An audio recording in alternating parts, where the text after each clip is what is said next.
എല്ലാവർക്കും ഉള്ളതുപോലെ എനിക്കും ഉണ്ട് ഒരു അമ്മ. എൻ്റെ അമ്മ എല്ലാ ദിവസവും 5 മണിക്ക് എണീക്കും. 5 മണിക്ക് എണീച്ച് എല്ലാ കാര്യങ്ങളും കറക്റ്റ് ചെയ്യും.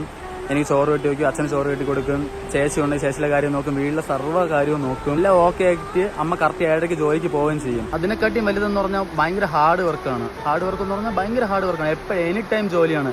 പുള്ളിക്ക് ഇപ്പം 52 വയസ്സായി. പക്ഷെ ഇപ്പോൾ അമ്മയ്ക്ക് എങ്ങനെ ജോലി ചെയ്ത് അമ്മയുടെ ഡിസ്കിന് ചെറിയ തേയ്മാനം പറ്റി. ഇപ്പം 2 ആഴ്ച കൊണ്ട് പുള്ളിക്കാരി റെസ്റ്റിലായപ്പോഴാണ് എനിക്ക് മനസ്സിലായത് അമ്മ എന്ന് പറഞ്ഞ കഥാപാത്രം എന്താണെന്നുള്ളത്. ഇതുവരെയും ഞാൻ അങ്ങനെ അറിഞ്ഞിട്ടില്ല. എൻ്റെ ഓരോ സക്സസ്സിലും ഓരോ കാര്യം നേടുന്നതിലും പ്രധാന ഭാഗം എൻ്റെ അമ്മ തന്നെയാണ്. എൻ്റെ അമ്മയോട് എനിക്ക് എത്രത്തോളം സ്നേഹമുണ്ടെന്നുള്ളത് എൻ്റെ അമ്മയ്ക്ക് ഒരു വയ്യായിക വന്നപ്പോഴാണ് എനിക്ക് മനസ്സിലായത്. അവർക്ക് എന്തെങ്കിലും വന്ന് കഴിയുമ്പോഴേ നമുക്കത് മനസ്സിലാവും, നമ്മൾ എങ്ങനെ ജീവിക്കും, ഇനി എന്ത് ചെയ്യും. അമ്മമാർ എപ്പോഴും പ്രായം ചെന്നാണ് പറഞ്ഞത്, നമുക്ക് എപ്പോഴും കിട്ടുന്ന സന്തോഷം കിട്ടൂല, നമ്മൾ ഒരു സമയത്ത് അവരെ മിസ് ചെയ്ത് തുടങ്ങും.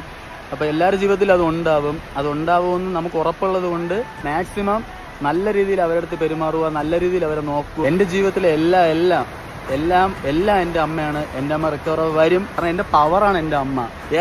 അത്